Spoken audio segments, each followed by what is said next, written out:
പഠിക്കാൻ നമ്മൾ എപ്പോഴും ഇതേപോലെ സ്കൂൾ വിട്ട് വൈകിട്ട് വന്നിരിക്കാറുണ്ട് അല്ലേ? പക്ഷെ പഠിക്കാൻ തുടങ്ങുന്ന സമയത്ത് നമ്മൾ പയ്യെ ക്ഷീണിക്കും, പഠിക്കാനൊന്നും പറ്റുന്നുണ്ടാവില്ല. അപ്പോൾ ഈ ഒരു സമയത്ത് നിങ്ങൾ ശ്രദ്ധിക്കേണ്ട പ്രധാനപ്പെട്ട കാര്യം എന്ന് പറഞ്ഞാൽ നിങ്ങൾക്ക് പ്രോപ്പർ ഒരു ഗൈഡൻസ് കിട്ടുക എന്നുള്ളതല്ലേ.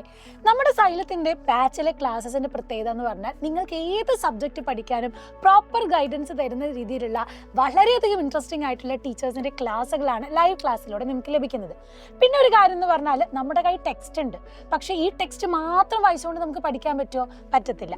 ടെക്സ്റ്റിൽ നിന്ന് ഏറ്റവും ഇമ്പോർട്ടൻ്റ് ആയിട്ടുള്ള കാര്യങ്ങൾ ഹൈലൈറ്റ് ചെയ്യാനും അതിൽ നിന്ന് വേണ്ടപ്പെട്ട കാര്യങ്ങൾ നമ്മുടെ ഷോർട്ട് നോട്ട്സ് ആക്കി പ്രിപ്പയർ ചെയ്ത് അതിലെങ്ങനെ ക്വസ്റ്റ്യൻസ് വരുന്നു എന്ന് നമുക്കറിയണം.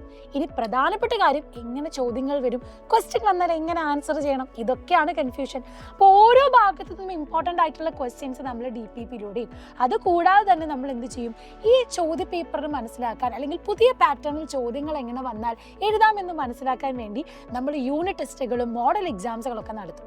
ക്രിസ്മസ് എക്സാം വരാൻ പോവാണ്. എന്തെങ്കിലും ഐഡിയ ഉണ്ടോ എത്ര ചാപ്റ്റേഴ്സ് ഉണ്ട്, എങ്ങനെ പഠിക്കണമെന്നൊക്കെ? ബയോളജിൻ്റെ കേസ് എടുത്ത് നോക്കിയാൽ നമുക്കറിയാം നമ്മൾ ആകെ ഇപ്പോൾ പഠിച്ചിട്ടുള്ളത് 2 കുട്ടി ചാപ്റ്റേഴ്സാണ്.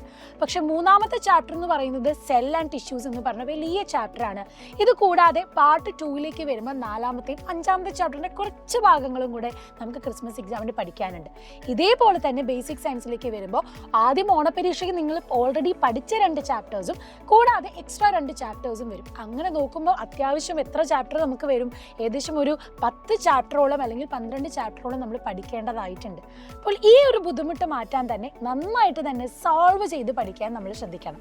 അപ്പോൾ ഇതുവരെ ചെയ്ത പാറ്റേൺ ഒക്കെ ക്വസ്റ്റ്യൻസ് വീണ്ടും നമ്മൾ റിപ്പീറ്റ് ചെയ്ത് റിവൈസ് ചെയ്യാനും മോഡൽ എക്സാം ഒക്കെ നടത്തി നിങ്ങൾക്ക് നല്ല രീതിയിൽ ക്രിസ്മസ് എക്സാമിനെ കോൺഫിഡൻ്റ് ആയിട്ട് അപ്രോച്ച് ചെയ്യാനുമുള്ള ഏറ്റവും നല്ല പ്ലാറ്റ്ഫോം എന്ന് പറയുന്നത് നമ്മുടെ യോദ്ധ ബാച്ച് തന്നെയാണ്. പിന്നെ NMMS വരുന്നുണ്ട് ഡിസംബർ 30-ന്. അപ്പോൾ ഈ NMMS എക്സാം ക്രാക്ക് ചെയ്യാൻ നമുക്ക് ഫ്രീ ആയിട്ട് ബ്രഹ്മോസ് ബാച്ചും ഉണ്ട്. ഈ 2 ബാച്ചിലേക്കും നിങ്ങൾക്ക് അടിപൊളിയായിട്ട് ജോയിൻ ചെയ്ത് പഠിക്കാം. ബ്രഹ്മോസ് ബാച്ചിൻ്റെ കാര്യം അറിയാം, നിങ്ങൾക്ക് ഫ്രീ ആയിട്ട് തന്നെ കയറി പഠിക്കാവുന്നതാണ്. ആൻഡ് ഈ ഒരു അക്കാദമിക് ഇയറിൽ നല്ല മാർക്കോട് സ്കോർ ചെയ്ത് ക്ലാസ് ടോപ്പർ ആവാൻ നിങ്ങൾ ഒട്ടും വൈകണ്ട. ഇപ്പോൾ തന്നെ നമ്മുടെ ബാച്ചിലേക്ക് ജോയിൻ ചെയ്യുക. നന്നായിട്ട് നിങ്ങൾക്ക് പഠിക്കാനും നിങ്ങളിപ്പോൾ ഏത് ലെവലിലുള്ള കുട്ടി ആയിക്കോട്ടെ, ഇപ്പോൾ ബിലോ ആവറേജ് ആയിക്കോട്ടെ, ആവറേജ് ആയിക്കോട്ടെ, ഇനി ഫുൾ മാർക്ക് മേടിക്കണമെന്ന് ആഗ്രഹം പക്ഷെ നടക്കുന്നില്ല, 2-3 മാർക്കിന് കുറവുള്ളവരും ആയിക്കോട്ടെ, ഏത് ലെവലുള്ളവരാണെങ്കിലും നിങ്ങളുടെ ആ ഒരു ലെവലിൽ നിന്ന് കുറച്ചുകൂടെ ഉയർത്താൻ നമ്മുടെ ഈ ബാച്ചിലെ ക്ലാസ് നിങ്ങൾക്ക് ഭയങ്കര ഹെൽപ്ഫുൾ ആയിരിക്കും. കുട്ടികളുടെ ഫീഡ്ബാക്ക് ഒക്കെ ഓൾറെഡി നിങ്ങൾ കേട്ടിട്ടുണ്ടല്ലോ.